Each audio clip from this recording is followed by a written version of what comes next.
Paz do Senhor, irmãos. Vamos abrir as nossas Bíblias em Mateus 5, 11.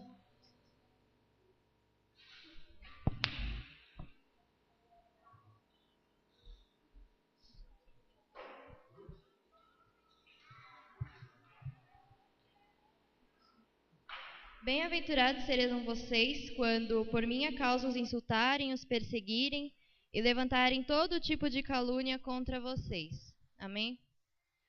A minha oração hoje é para que a gente consiga perceber a verdadeira perseguição. Amém? Bom, nesse tempo que a gente está... Pode sentar, desculpa, irmãos, é que eu não estou acostumada assim com isso, né? Ainda não peguei o jeito. Nesse tempo que a gente está estudando as bem-aventuranças, vários preletores aqui já falaram sobre a felicidade, né? Porque bem-aventurados são felizes. E o que é felicidade para você? As pessoas elas têm formas diferentes de buscar a felicidade delas porque elas têm objetivos e valores e princípios diferentes na vida. E aí eu estava pesquisando na internet sobre felicidade e eu achei tanta definição, mas tanta. Cada religião tem uma e existem vários filósofos que falam sobre felicidade e tudo mais. E aí no meio daquelas definições eu achei Jesus. Aí eu falei, opa, calma aí. Esse cara aqui é o cara que eu sirvo, é a minha razão de viver. Então eu excluí todo o resto e prestei atenção só no que eles estavam falando lá. E é claro, depois eu consultei a Bíblia para saber se o que estava falando lá era verdade, né? Que Jesus ele pregava que a felicidade está em amar a Deus e amar ao seu próximo. Ele disse que esses são os dois maiores mandamentos. E quem aceitou Jesus como Salvador, ele vive no Espírito, ele não vive mais na carne.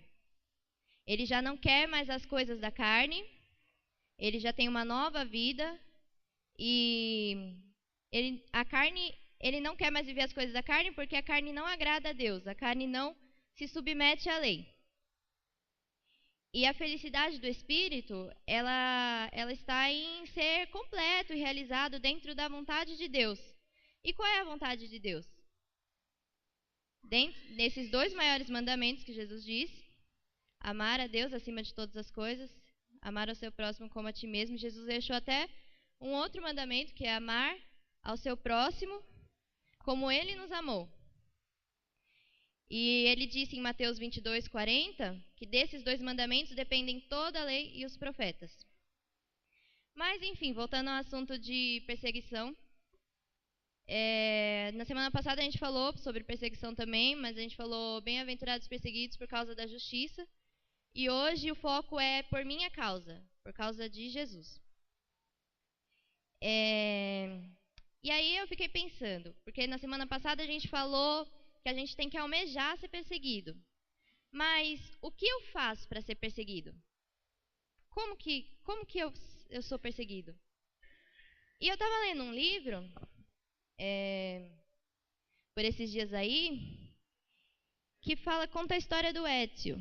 O Ezio é um personagem italiano, ele perdeu o pai, o irmão mais velho e o irmão mais novo, tudo no mesmo dia. Eles foram mortos na frente dele e ele não pôde fazer nada. Depois disso, isso é um baque muito grande na vida dele. Depois disso, ele tem que pegar algumas responsabilidades do pai dele, tem que tomar um rumo na vida, né? E aí ele resolve aderir à causa do pai dele, pela qual o pai dele foi morto, e também proteger a irmã dele e a mãe dele que ficaram vivas, né? E, nossa, no livro ele é tão perseguido, mas tão perseguido. Tudo acontece, tudo acontece. Você pensa assim, no meio do livro você pensa, não, agora ele vai morrer, e aí eles vão colocar outro cara aqui, porque eu não aguento mais esse cara sendo perseguido, eu não aguento. E ele foi muito perseguido, e aí eu estava estudando até outras pessoas, como os heróis da fé, que fala em Hebreus 11, José, Moisés, Davi. E também todos os profetas, Paulo, tudo foram perseguidos. E aí eu fiquei pensando na determinação dessas pessoas e fiquei pensando assim, o que elas fizeram, né, para merecer isso? Eu criei, na verdade, deve ter mais, com certeza, mas a gente só tem 5 minutos. Como ser perseguido em 3 passos. O primeiro passo para você ser perseguido é conhecer. Conhecer aquilo que você acredita. Então, a gente vai reparar aqui na vida de Jesus. A vida de Jesus, que é a nossa base, né?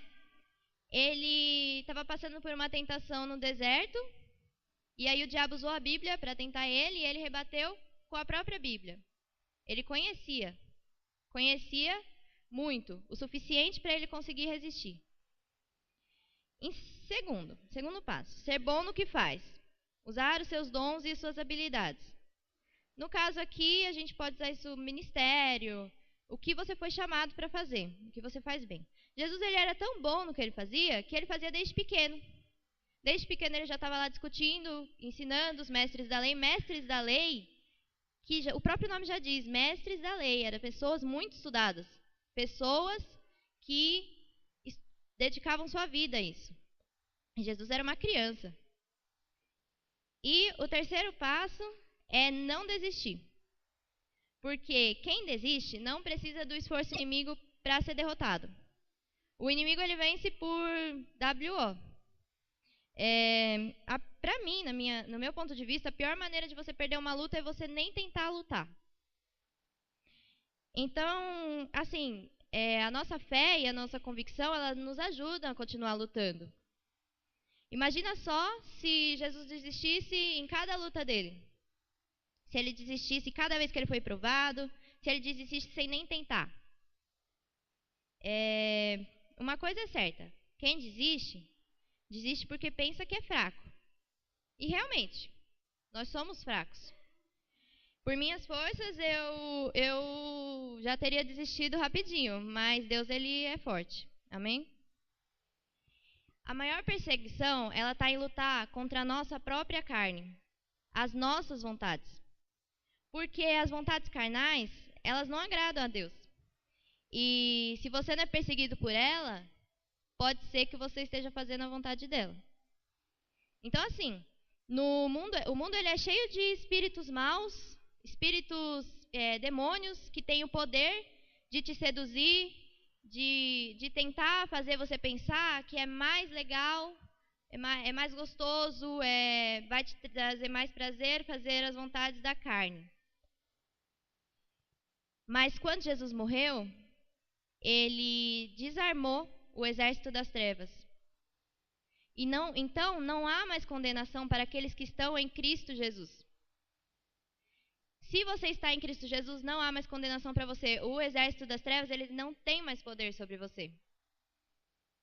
Mas, se você não está em Cristo Jesus, eu vou te dizer que tem uma grande chance do diabo conseguir te seduzir, conseguir te puxar, conseguir te arrastar para o mundo, porque a gente está preso, né, nesse corpo. A gente não é só espírito, a gente está preso nessas vontades. Tome cuidado se a vida está fácil para você, porque você é fraco. Não se engane, você é fraco. Deus, ele que é forte, ele que nos sustenta. É em Deus que a gente tem que buscar a nossa força. Ele diz que quando você abraça ele, você vai passar por perseguições, mas tem de bom ânimo, eu venci o mundo. Em 2 Coríntios 12, Paulo ele passa por uma doença e ele conta que ele pediu 3 vezes para Deus curar ele dessa doença. E aí Deus falou para ele assim, não, eu não vou te curar porque é na sua fraqueza que o meu poder se aperfeiçoa. E repita comigo, Deus, se é na minha fraqueza que o seu poder se aperfeiçoa, eis-me aqui. Então, ser fraco não é um defeito. É uma coisa do ser humano. E Deus, ele é forte, ele está aqui por nós. E não se esqueça do que Jesus ele teve que fazer aqui na terra, do que ele teve que ser para ser perseguido. Ele é o nosso exemplo, é a vida que a gente tem que seguir. Conheça Deus, ande com Deus, tenha Ele dentro do seu coração, morra para o mundo para encontrar a sua vida em Jesus. Esteja em Cristo, viva para o Espírito. Viva uma nova vida, não mais com as suas vontades da carne, mas sim com as vontades do Espírito, que é agradar a Deus. Amém? E aí na sua vida você vai ser perseguido, você vai ser caluniado, você vai ser insultado por causa de Jesus. Mas você vai ser um bem-aventurado. Amém?